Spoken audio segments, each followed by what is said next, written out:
core values of our university and our academic integrity and student code of conduct policies. One of those core values is trust. And the example he gave that morning was how we trusted architects to construct buildings that will not fall down on us. Little did we know, as we were in that classroom that morning, what was happening. And at 8:46, as we sat in that class, Flight 11 crashed into the World Trade Center. Something that ultimately led to that building coming down upon, with and on top of countless innocent people. Still not knowing what had happened, I got back to my office minutes after Flight 175 crashed into the South Tower and was greeted by looks of shock on my coworkers' faces. We had a little television in the office and everyone stood around it in total disbelief. We could not believe what we were seeing. And about that time, my phone rang, and it was my youngest daughter, who was a student at North Carolina State.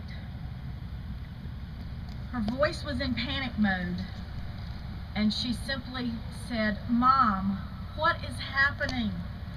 What is going on?" And about this time, I could hear the tears in her panic. And what could I do for her?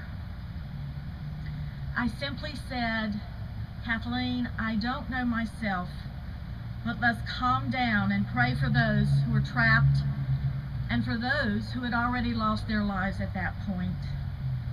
I also tried to reassure her that this was not going to happen in Raleigh, but who knew? Then we learned about Flight 77 crashing into the Pentagon, so it's getting closer to home. We were all simply in a state of disbelief. No one was able to focus on work and studies. Many faculty canceled classes. Many huddled in small groups around televisions and EUC, all in disbelief. And soon different groups of students in residence halls and student organizations started thinking about what they could do to help, even at this distance. I don't know who did it, but students painted the rock that day with "United We Stand." And campus ministries quickly organized a candlelight vigil for that evening.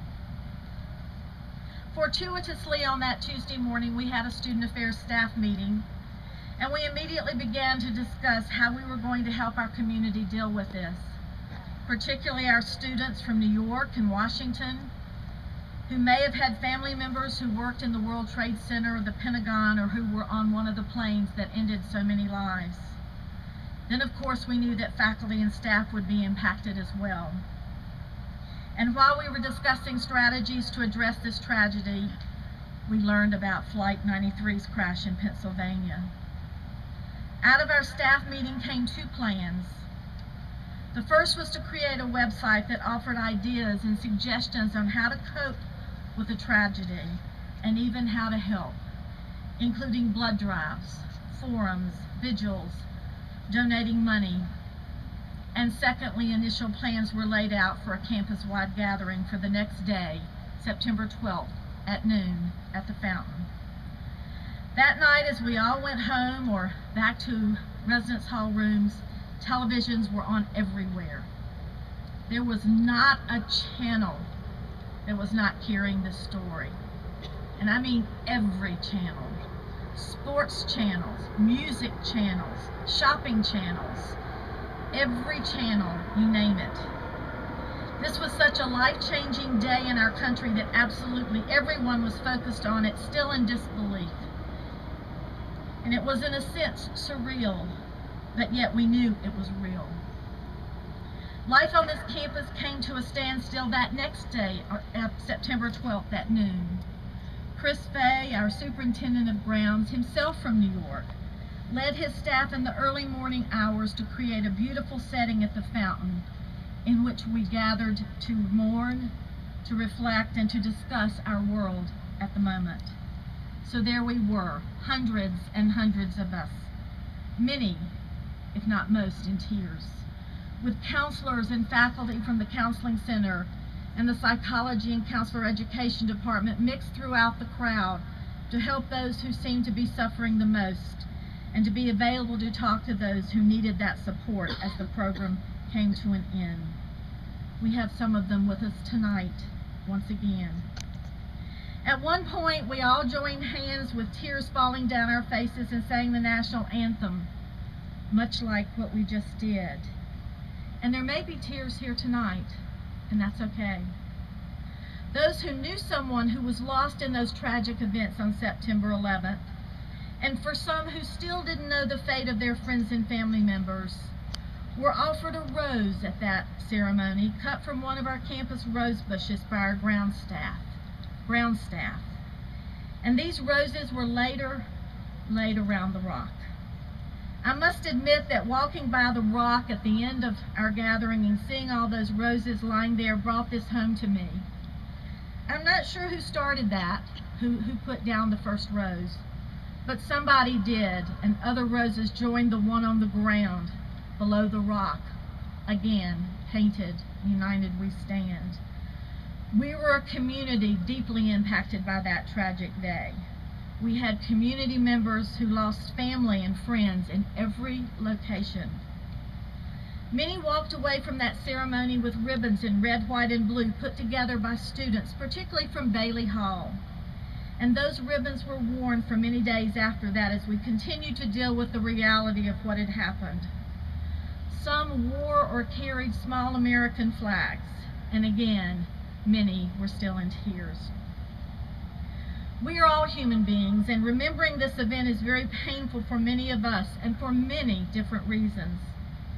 I know it is still painful for me, and it always will be. I lost a nephew in Iraq 5 years ago this month because as a young man he loved this country and joined the military, as did so many other young men and women, including some of our own students, because of that fateful day of 9/11. In fact, tonight we should also remember our military protectors and all our other first responders who have died for this country, as well as pray for the safety of our military who remain abroad doing important work for us in our protection. Just as we did that day on September 12th, we come together tonight as a community to reflect not only on the tragedy, but also on the good things that can come from tragedy. And indeed, good things came from this university community at that historic time. Our university motto of service came to life. Even before our noon gathering, shuttles started running to the Red Cross that very morning for students to donate blood, and they ran for hours. Housing and Residence Life and Henshaw Hall residents raised money through a fundraising cookout, and benefits went to the United Way Relief Fund. Students in South Spencer collected money to buy teddy bears for children whose parents were killed in the attacks. Grogan and Reynolds Halls organized a blanket drive and personalized those blankets with messages of hope, later sent to New York and Washington. Our Religious Study Club organized a religious diversity discussion that drew many students, faculty, and staff. Another group collected blankets and gallons of water and gave them to the Special Operations Response Team out of Winston-Salem that was headed to New York. In fact, one of our faculty members was a member of this team and was deployed to New York. Lois Von Cannon from our School of Nursing. The Anthropology Club collected donations for the New York City Firefighters Relief Fund. Pride, Amnesty International, and the Muslim Student Association sponsored a teach-in about anti-Muslim hate crimes. Nursing students, Cornelia Strong College and Sigma Alpha Iota raised money for the American Red Cross. The Spartones donated profits from the sale of their recent CD to relief efforts. Many of our athletic and intramural teams gave blood together, and we had a blood drive right here on campus that next week. In fact, almost 10 years to the date, we have a blood drive this coming week here in EUC. So think about giving. And discussions in classes and many informal settings occurred all over this campus. all of which were designed to help us cope with what had happened and how our world had changed in that one short morning on September 11th. But one beautiful thing happened. The Spartan family came together to support each other in whatever way they could. And indeed, it was a beautiful time in the history of this great university. We were stronger, we were closer, and we were there for each other in ways we had never been before. We cared then just like we care now, and that's what makes me most proud of our Spartan family. We care about each other. UNCG Spartans care and make a difference every day in others' lives. Thank you, UNCG, for what you did in 2001 and for what you do today, 10 years later.